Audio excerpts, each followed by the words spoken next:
Subscribe for latest update and press the bell icon.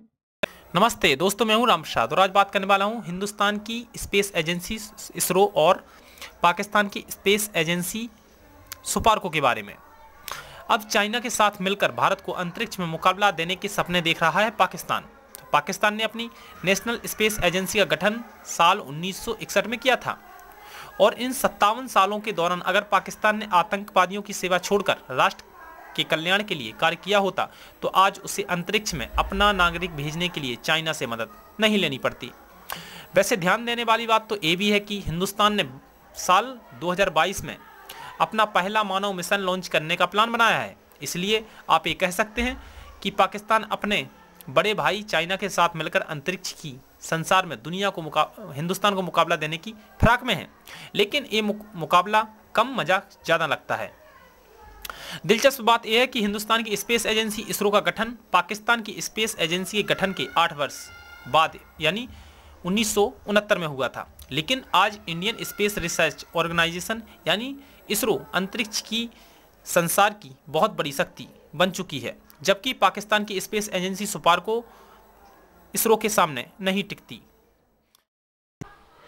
Pakistan को अपने satellite launch करने हो तो वो चाइना के पास जाता है, जबकि दूसरी तरफ जर्मनी, दक्षिणी कोरिया, जापान व फ्रांस जैसे राष्ट्र अपने सैटेलाइट की लॉन्चिंग के लिए इसरो के पास आते हैं। गूगल जैसी बड़ी कंपनी भी अपने सैटेलाइट के लॉन्च के लिए हिंदुस्तान की स्पेस एजेंसी पर आश्रित है। 1970 के दशक में इसरो ने अपनी तकनीक व क्षमता को मजबूत करने के लिए कई बड़े कदम उठाए थे। इसी का नतीजा है कि इसरो ने अपने गठन के 6 वर्ष के अंदर हिंदुस्तान का पहला सैटेलाइट आर्यभट्ट 1 लॉन्च कर दिया था। इसके बाद इसरो धीरे धीरे कामयाबी की बुलंदियों पर चढ़ता चला गया, जबकि दूसरी तरफ पाकिस्तान की गवर्नमेंट का ध्यान अपनी स्पेस एजेंसी को छोड़कर परमाणु बम बनाने की दिशा में चला गया और स्पेस एजेंसी के वैज्ञानिकों व पूरी टेक्नोलॉजी को इसी कार्य में झोंक दिया गया। सबसे दिलचस्प बात यह है कि पाकिस्तान की स्पेस एजेंसी के चेयरमैन का नाम मेजर जनरल कैंसर अनीस खुरमियानी। इस स्पेस एजेंसी की कमान किसी वैज्ञानिक के पास नहीं बल्कि सेन ऑफिसर के पास है। ऐसे में जाहिर है कि पाकिस्तान की स्पेस एजेंसी परमाणु बम का विकास नहीं करेगी तो क्या करेगी। इस एक तथ्य ये भी है कि इसरो के पास फिलहाल जिस प्रकार की तकनीक व काबिलियत है उस तक पहुंचने के लिए पाकिस्तान को कम से कम 40 साल जरूर लगेंगे। तब तक क्या आप जानते हैं कि भारतीय स्पेस प्रोग्राम से कई वर्ष पहले हुआ था पाकिस्तानी स्पेस प्रोग्राम? क्या आप जानते हैं कि पूरे एशिया महाद्वीप में पाकिस्तान ऐसा तीसरा देश और दुनिया का 10वां देश था जिसने अंतरिक्ष में सफलतापूर्वक रॉकेट छोड़ा था? क्या आप जानते हैं कि पाकिस्तान ने अंतरिक्ष में अपना पहला रॉकेट भारत के पहले रॉकेट छोड़ने से 1 वर्ष पूर्व भेजा था? आखिर क्या वजह है कि मौजूदा दौर में दुनिया भर के टॉप स्पेस कार्यक्रम में भारत का इसरो शामिल है, जबकि पाकिस्तान के सुपार्को का जिक्र नहीं हो पाता है? बात 1960 की है। कराची में पाकिस्तान अमेरिका काउंसिल का लेक्चर चल रहा था और स्पीकर ने अपने एक बयान से सबको चौंका दिया था। उन्होंने कहा था, पाकिस्तान अब एक स्पेस एज में दाखिल होने वाला है और बहुत जल्द हम अंतरिक्ष में एक रॉकेट भेजने वाले हैं। प्रोफेसर अब्दुल सलाम के भाषण का हिस्सा अगले दिन दुनिया के तमाम जाने माने अखबार बने। अमेरिका ने मदद भी की थी। ये वही अब्दुल सलाम थे जो आगे चलकर विज्ञान के क्षेत्र में नोबेल पुरस्कार जीतने वाले पहले मुसलमान और पाकिस्तानी थे।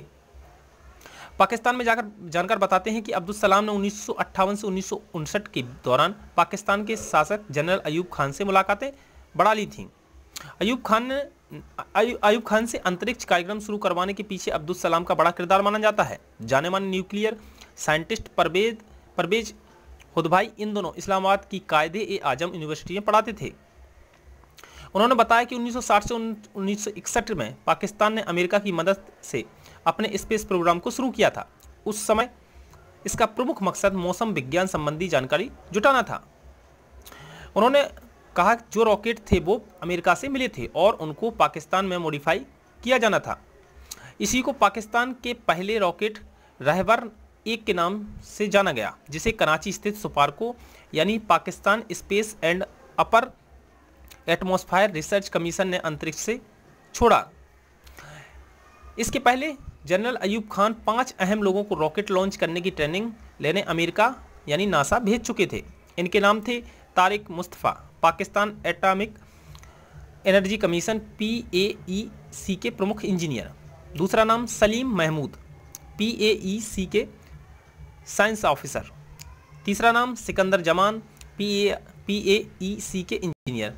M रहमतुल्लाह पाकिस्तान मौसम विभाग के निदेशक और AZ फारूकी, PAEC। सुपार्को के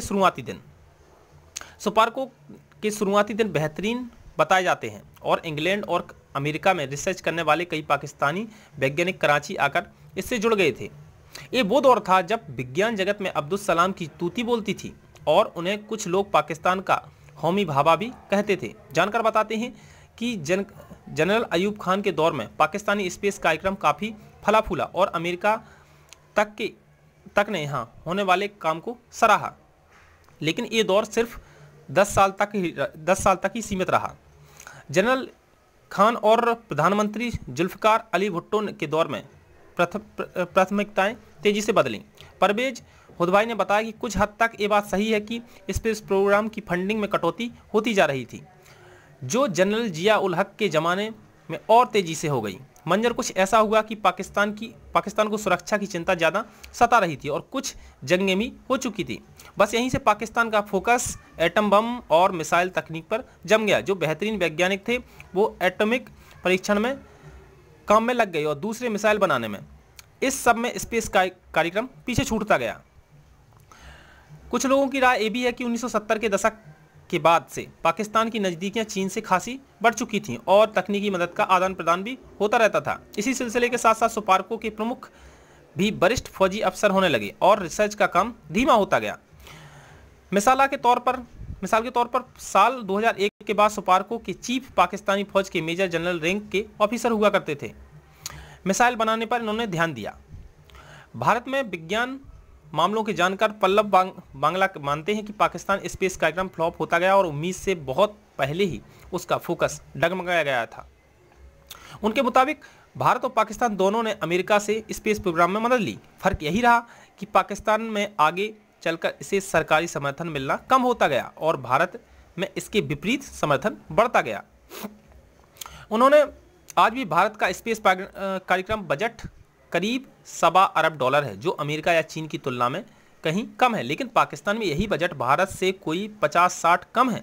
हालांकि 1980 के दशक में पाकिस्तान के मशहूर वैज्ञानिक मुनीर अहमद खान ने जिया उल हक के साथ मिलकर सुपार्को में नई जान फूंकने की कोशिश की थी। कई नए मिशन लॉन्च हुए, रिसर्च के लिए पैसे दिए गए, लेकिन ज़्यादातर फोकस अब रक्षा क्षेत्र की ओर जा चुका था और कुछ लॉन्च भी हो रहे थे, वे चीन की मदद से हो रहे थे। मिसाल के तौर पर पाकिस्तान के पहले सैटेलाइट बद्र 1 को यानी बद्र 1 को 1990 में चीन से अंतरिक्ष में छोड़ा गया। पल्लव बांग्ला का ये भी मानना है कि पाकिस्तान को ये एहसास बहुत पहले ही हो चुका था कि उनकी प्राथमिकताएं दूरसंचार क्षेत्र में स्पेस रिसर्च करना नहीं, शायद कुछ और ही है। उन्होंने कहा, दूरसंचार क्षेत्र में आप अपने काम दूसरे देशों के सैटेलाइट से करार करके कर भी सकते हैं और जाहिर है पाकिस्तान ने कानूनी तरीके से इसे किया। जाहिर है कि पाकिस्तान को अपनी बड़ी फौज के लिए बड़े बजट की ज़रूरत बनी रहती है।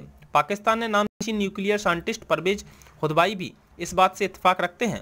उन्होंने कहा है कि फिलहाल पाकिस्तान का पूरा ध्यान मिसाइलें बनाने पर है और स्पेस प्रोग्राम का यही हाल है कि ना तो नए सैटेलाइट लॉन्च हो रहे हैं और जो हो रहे हैं वो नाकाम हो रहे हैं। दरअसल पाकिस्तान में एक बड़ा मसला ये भी है कि पढ़ाई के स्तर, उच्च विज्ञान पर तवज्जो नहीं देता कोई। इस वजह से पाकिस्तान दूरसंचार क्षेत्र में पीछे होता जा रहा है। दोस्तों, आज के लिए इतना ही। मुलाकात जल्द होगी एक नए वीडियो में। तब तक के लिए नमस्कार। चैनल को सब्सक्राइब नहीं किया तो सब्सक्राइब कर लें, बगल में बेल आइकन की घंटी उसे ही प्रेस कर लें ताकि लेटेस्ट वीडियो की नोटिफिकेशन आपको हमेशा ही मिलते रहें।